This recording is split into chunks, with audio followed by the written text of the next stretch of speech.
Do you think that we should give life value based on intelligence? So, for example, if I found a human who has the intelligence of a dog, like a mentally disabled human, would it be okay for me to chop the head off? I knew you were going to say that. No. Chop the head off.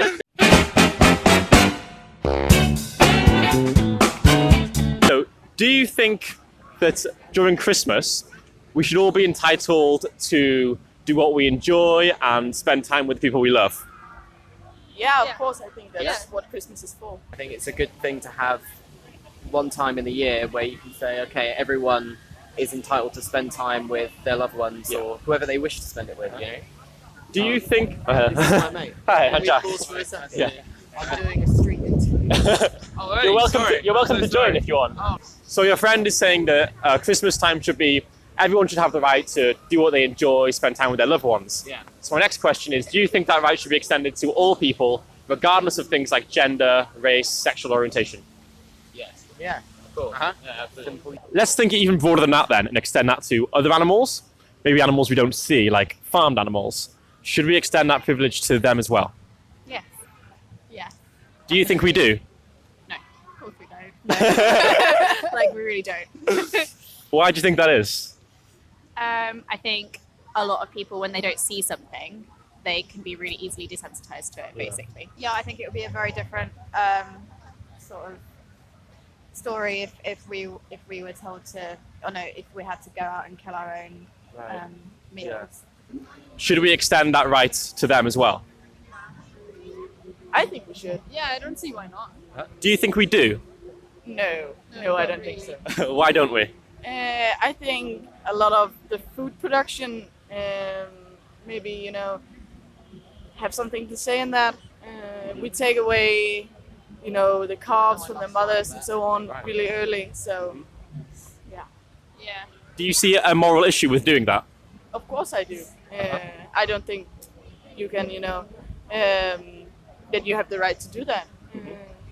No, I don't. I think the babies should be with their mothers, no matter the... Right. Do you think that there's any moral justifications that we can use to justify that behaviour? No. So if I said, oh, but I really enjoy the way they taste, what would you say to that? I would say that didn't matter. Right. What if I told you that it's always happened? It still doesn't matter. No, you can always change the way you do things. One of the things that farmers might like try and say as to why they're killing off their livestock for food is it's their way of maybe not loving the creature in like a physical way, but it's their way of showing like appreciation to the animal by sort of saying like, oh, we've raised you, now you're sort of like helping us in what you're doing. You know, I don't know if I agree with that. Do you think the animals would appreciate that sentiment though? Well, no, probably not. But I mean, Probably want to live. Probably do. Yeah. How do we morally justify then taking their life away if they want to live? I think morally, in the kind of way that we do it, you probably can't justify it. Do you think you guys would be willing to, say, kill a turkey to eat it yourself? Only in a survival situation. If I really, really had to, like if I was starving. Yeah. And let's say I had an animal here, like a turkey, and I'm not in a survival situation, I could go get like a vegan burger or a vegan sandwich. But I like the way this turkey tastes, so I get a knife out. Would you try and stop me from killing that turkey? Yeah. I would. Yeah, I think I would. Well, unless you were really scary. I've got a knife in my hand. Do you think it's ironic that we celebrate Christmas by taking the rights away of others? So, for example, turkeys, like you said with the mothers. Do you think there's kind of an irony there? Yeah, of course there is. I think there should be a way to, you know, celebrate Christmas and celebrate the love of Christmas, but without hurting anyone, that including the animals. When we're faced with the reality of it and the moral question, we don't like the idea. But the reason why people carry on eating meat is because they're not faced with that conundrum ever. You can go through your life without blocking out videos you see online, you know, burying your head in the sand essentially to what's going on, and you can carry on doing what you do. And I'm a meat eater, but obviously, I'm sort of gradually going down the process of going meat free because the more I hear about it, the more I'm disgusted by it. So it's like I think it's this sort of blissful ignorance in some ways that people are kind of blissfully ignorant, and they can kind of plow through life without being faced with that horrible situation, like of seeing it. Yeah, 100%. That's very well said. In an ideal world, you would like source your meat from like a decent farm that treats their animals like really well, but how do you really know? Yeah. That's another Let's issue. say, hypothetically, we imagine animals had a wonderful life, all the space in the world, really loving life. But then one day, I hang them upside down and slit their throats. Do you think there's any ethical way for me to do that? So do you think there's a humane way to kill an animal that doesn't want to die? Yeah, I do. I mean, How would it look? Like, what would you say it would look like to do that? How exactly would you do it? oh god. Difficult question. Say if it was like a chicken, probably just chop the head off like straight away, and that would be it. Like they wouldn't know about it, you know. So let's swap that chicken with a dog, and I take an axe and I chop their head off, and they don't know about it. Yeah. Do you see any ethical issue there? Yeah, of course, because like we have we have dogs as pets, and like we have an emotional connection to them. What if I found a dog that no one had any emotional connection to? Let's say I bred it for food and then chopped its head off. Is that okay? No, it's not okay. Like, Do you think that a vegan lifestyle, where you're doing your best not to harm animals, would that be more in line with your own morals? Yes, I would say it's in line with my morals, but I think the practical side of things is where I'm sort of falling short, and it's this like I said, this breaking those habits that I've just been so used to, and being detached from the process. Like I don't expose myself to the information every day, and because I do that, I can kind of be blissfully ignorant for days on end. So I think the moral side of it, whenever I hear about the arguments, obviously I'm sort of mortified with how unsustainable and unmoral the meat industry is. But like I said, because it's this blissful ignorance, I can plow through life without doing that and not being reminded of it all the time.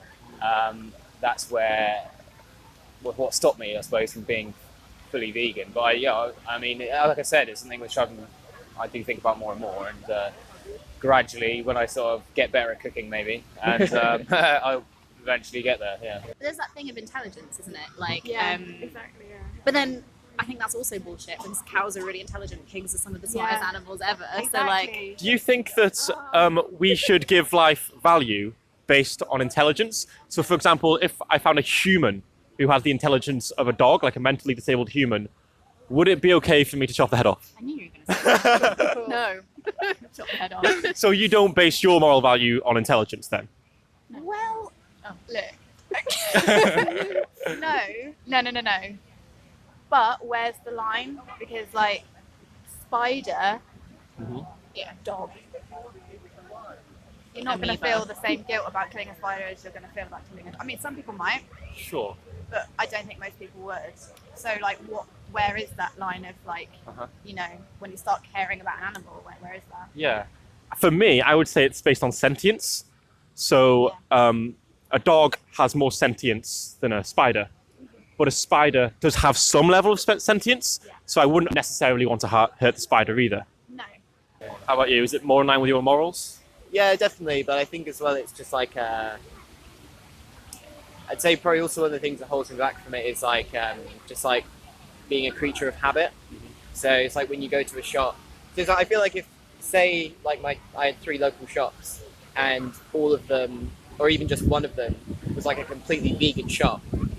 If I made sure that I did my shopping there every week, it'd be much easier to be vegan. But obviously if you're walking into a shop and saying to yourself like, okay, I'm going to get vegan things, and then maybe only like a quarter of that shop actually has vegan things, and you have to like think a lot more about doing whatever. I mean, like if you just sort of like come home from work or whatever and you need to get something, you're going to just sort of naturally reach for what you know and what you know you can make that's going to be tasty. But I think morally, like if I was actually to sit there and think, okay, what's going to be best for me and for everyone if I do my shop here, try and always shop vegan. Cool. Well, thank you so much, guys. No worries. If I was to give you a video to watch about veganism, would you consider watching it? Yeah, probably. I mean, Um, like, I have this card. It's the only one I got, but I can tell you the name of the thing for your phone. But it's a speech here called "The Best Speech You'll Ever Hear." If the animal is having a really good quality of life and it's not being, and it dies of natural causes and it's just being looked after and its resources are being used properly, then I don't think that's a problem, personally. Yeah. Do you think that these animals that we're eating are dying of natural causes? No, not even close. I don't No, think. I am really considering cutting meat because I do eat meat now, but I am considering starting off with cutting out meat and then see how I go with dairy, or at least reducing my dairy intake. Yeah. Although I do think we're in a really privileged position to be even talking about it, because I do think that people from low-income families, like, they can't just be vegan. Like, it is really expensive in some ways. The rice, the beans, the lentils, the vegetables. These are what the poorest people on the planet are eating. I don't know. I just don't think it's as easy to say. Oh, is it? Well, and Just cook. it's just but it's a whole societal change that needs to happen as well. And I used to be of a similar mindset where I was like, oh, it's such a big lifestyle change. I'm not sure I can do it. But in reality, I was just going to the supermarket and I was just picking up a different product. And I think if you think about it from a different perspective, from the animal's perspective, you realize that no matter how hard I feel like it will be for me, it's harder for them if I don't. Because to me, it's a few moments of taste pleasure on my tongue, right? But to the animal, it's their entire life. So would you guys rather live in a world where animals aren't treated as objects? Yeah, definitely. Yeah. Yeah.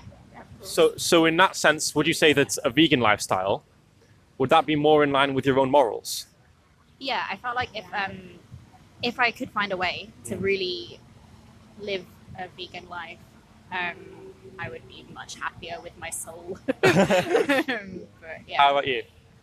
Yeah, I really do think so. Yeah, I feel like we're too disconnected from nature already, and yeah, Cool. definitely. All right, well, it's good to talk to you guys.